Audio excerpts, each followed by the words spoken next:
नमस्कार, मैं आपके साथ प्रिया बंसल और आप देख रहे हैं न्यूज चौक। वन नेशन वन इलेक्शन सिर्फ चर्चा का विषय नहीं बल्कि भारत की जरूरत है। हर किसी महीने में कहीं ना कहीं चुनाव हो रहे हैं, इससे विकास कार्यों पर प्रभाव पड़ता है। नवंबर 2020 में पीएम नरेंद्र मोदी ने 80वें अखिल भारतीय पीठासीन अधिकारी सम्मेलन को संबोधित करते हुए ये बात कही थी। अब करीब 3 साल बाद 1 सितंबर 2023 को सरकार ने वन नेशन वन इलेक्शन पर एक कमेटी बनाई है।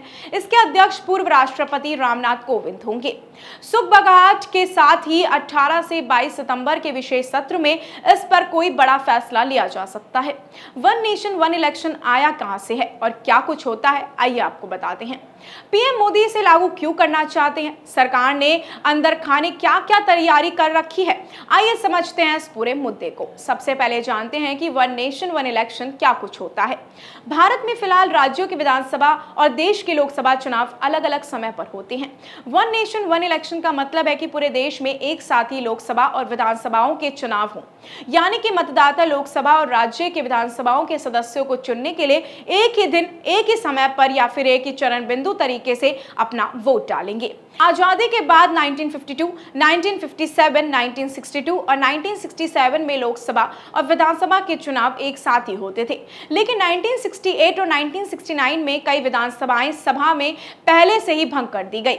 इसके बाद 1970 में लोकसभा भी भंग कर दी गई। इस वजह से एक देश एक चुनाव की परंपरा टूट गई। अगली बात आती है, सरकार ने वन नेशन वन इलेक्शन लागू करने की दिशा में अब तक क्या क्या काम किया है।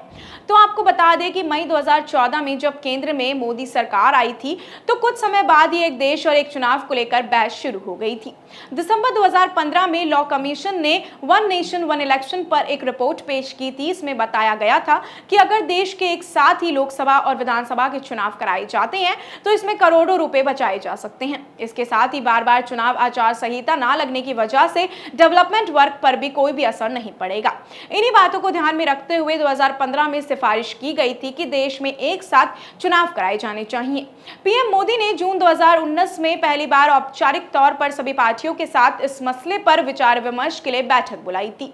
तब केंद्रीय मंत्री और वरिष्ठ बीजेपी नेता रविशंकर प्रसाद ने कहा था कि देश में कैमोबर हर महीने चुनाव होते हैं, इसमें खर्चा होता है। आचार संहिता लगने के कारण कई प्रशासनिक काम भी रुक जाते हैं। हालांकि कई पार्टियों ने विरोध दर्ज भी करवाया था। 2020 में पीएम मोदी ने एक सम्मेलन में वन नेशन वन इलेक्शन को भारत की जरूरत बताया था। अब 1 सितंबर 2023 को यानी कि आज सरकार ने इस फैसले पर एक कमेटी बनाने का फैसला किया है, जिससे कि अध्यक्ष पूर्व राष्ट्रपति रामनाथ कोविंद होंगे। ये कमेटी इस फैसले पर या फिर इस मसले पर भी स्टेक होल्डर्स की राय लेकर रिपोर्ट तैयार करेगी। इसके बाद बात आती है, क्या देश में वन नेशन वन इलेक्शन लागू करना संभव हो सकता है। तो आपको बता दें कि सीएसडीएस के प्रोफेसर संजय कुमार के मुताबिक वन नेशन वन इलेक्शन को लेकर 2 सिनेरियोज हैं। संसद कानून बना सकती है या फिर इसके लिए 2/3 राज्यों की रजामंदी की जरूरत होगी। अगर बाकी राज्यों से सहमति लेने की जरूरत हुई तो ज्यादातर नॉन बीजेपी सरकारें इसका विरोध करेंगी।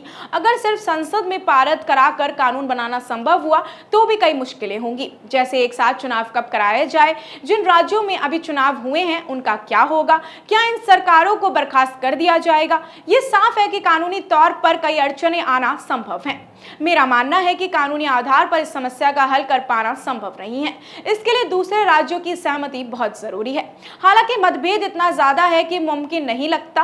पॉलिटिकल एक्सपर्ट राशिद किदवई के मुताबिक अगर बात करें तो उन्होंने कहा है कि अभी जिन राज्यों में हाल ही में सरकार चुनी गई है वो इसका विरोध करेंगे। एक बात साफ है कि अगर सरकार ऐसा करेगी तो इस मामले का सुप्रीम कोर्ट में जाना तो तय ही है। अब बात करते हैं कि वन नेशन वन इलेक्शन लागू करना मुश्किल है, इसके बावजूद सरकार इसको लाना क्यों चाहती है। तो आपको बता दें कि संजय कुमार का कहना है कि सरकार के निश्चित तौर पर यह कैलकुलेशन किया गया है कि वन नेशन वन इलेक्शन को लागू करना कितना मुश्किल है। जैसे कि बीजेपी संसद में इसको लेकर बिल लाएगी, तमाम विपक्षी दल इसका विरोध करेंगे। इसके जरिए बीजेपी लोकसभा चुनाव में जनता के लिए बीच में मुद्दा लेकर जा सकती है। बीजेपी कहेगी कि हम देश का पैसा बचाने के लिए ऐसा करना चाहते थे, जबकि विपक्षी दलों दलों ने हमें ऐसा करने से रोक दिया। राशिद किदवई का कहना है कि पीएम मोदी जो काम करते हैं उसकी मंशा ये होती है कि ज्यादा से ज्यादा प्रचार हो। इसे ऐसे समझें कि संविधान के आर्टिकल 370 के खत्म होने से भले ही कश्मीर में कुछ नहीं बदला हो, लेकिन देश में पीएम मोदी ने अपनी धाक जमा ली है। उन्होंने जनता से ये मैसेज दिया है कि केंद्र सरकार ने काफी बड़ा काम कर दिखाया है। देश में बड़ी आबादी मध्य वर्ग की है, इसको खर्चा बचाने की बात कहने से सरकार की लोकप्रियता बढ़ जाएगी। राशिद कहते हैं कि अगर केंद्र सरकार सही में इस दिशा में काम करना चाहती है तो उसे लोकसभा चुनाव के साथ उन राज्यों में चुनाव कराना चाहिए जहां बीजेपी की सरकार है और अगले 6 महीने में चुनाव होने हैं। इस तरह भाजपा खुद की सरकार को बर्खास्त कर ऐसा फैसला लेकर दूसरे दलों पर दबाव बना सकती है। अब नेक्स्ट बात आती है कि वन नेशन वन इलेक्शन के समर्थन में क्या क्या कहा जा सकता है और क्या क्या कहा जा रहा है। तो आपको बता दें कि हर साल 5 से 6 राज्यों में चुनाव पड़ सकते हैं। वहीं वन इलेक्शन वन नेशन के समर्थकों का कहना है कि इससे विकास कार्यों में बाधा पड़ती है। वो उड़ीसा का उदाहरण देते हैं कि उड़ीसा में 2004 के बाद से चारों विधानसभा चुनाव लोकसभा चुनाव के साथ हुए और उसमें नतीजे भी अलग अलग रहे। वह आचार संहिता बहुत कम देर के लिए लागू होती है, जिसकी वजह से सरकार के कामकाज में दूसरे राज्यों के मुकाबले कम खलल पड़ता है। पूरे देश की विधानसभाओं और लोकसभा के चुनाव एक साथ होते हैं, तो इससे चुनाव पर होने वाले खर्च में कमी आएगी। 2019 के लोकसभा चुनाव से पहले अगस्त 2018 में लॉ कमीशन की एक रिपोर्ट आई थी। इसमें कहा गया था कि अगर 2019 में लोकसभा और विधानसभा के चुनाव साथ होते हैं तो उससे 4500 करोड़ रुपए का खर्च पड़ेगा। ये खर्चा इसलिए है क्योंकि ईवीएम ज्यादा लगानी पड़ेगी। इससे यह भी कहा गया है कि साथ ही चुनाव कराने का सिलसिला आगे बढ़ता है तो 2024 में 1751 करोड़ रुपए का खर्च बढ़ता है, यानी कि धीरे धीरे ये एक्स्ट्रा खर्च भी कम हो जाता है। अब जानते हैं कि वन नेशन वन इलेक्शन के विरोध में क्या तर्क अब तक दिए जा रहे हैं।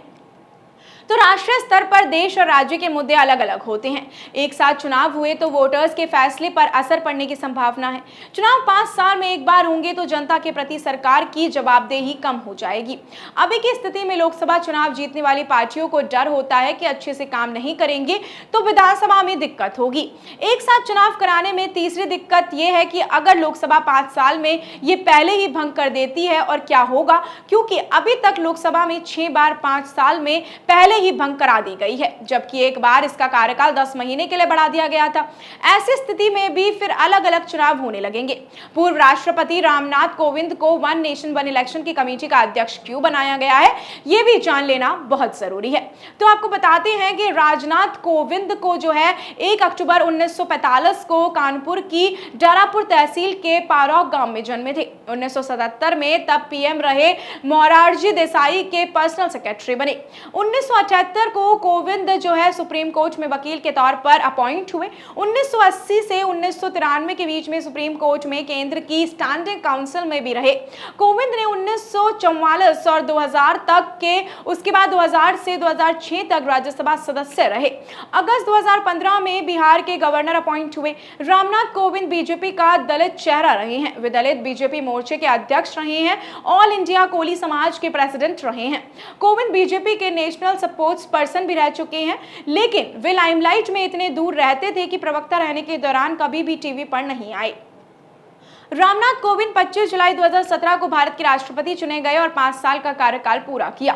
रामनाथ कोविंद की प्रोफाइल से पता लगता है कि उन्हें राजनीति और कानून दोनों की समझ है। इसके अलावा मोदी सरकार से उनका तालमेल अच्छा है। वन नेशन वन इलेक्शन की कमेटी में उनकी नियुक्ति को अन्य विपक्षी पार्टियां भी नहीं खुलकर विरोध नहीं कर पाएंगी, क्योंकि वो दलित चेहरा है और देश के राष्ट्रपति भी रह चुके हैं। अब बात करते हैं कि देश में वन नेशन वन इलेक्शन लागू कराने की प्रक्रिया क्या कुछ होती है। तो सुप्रीम कोर्ट के सीनियर वकील विराग गुप्ता के मुताबिक विधि आयोग ने इस बारे में संशोधनों के विवरण के साथ अप्रैल 2018 में पब्लिक नोटिस जारी किया था। विधि आयोग के अनुसार वन नेशन वन इलेक्शन के प्रस्ताव से संविधान के अनुच्छेद 328 पर भी प्रभाव पड़ेगा, जिसके लिए अधिकतम राज्यों का अनुमोदन लेना पड़ सकता है। संविधान के अनुच्छेद 368(2) के अनुसार ऐसे संशोधन के लिए न्यूनतम 50% राज्यों के अनुमोदन की जरूरत होती है। लेकिन एक देश एक चुनाव के तहत हर राज्य की विधानसभा के अधिकार और कार्यकारी क्षेत्र प्रभावित हो सकते हैं।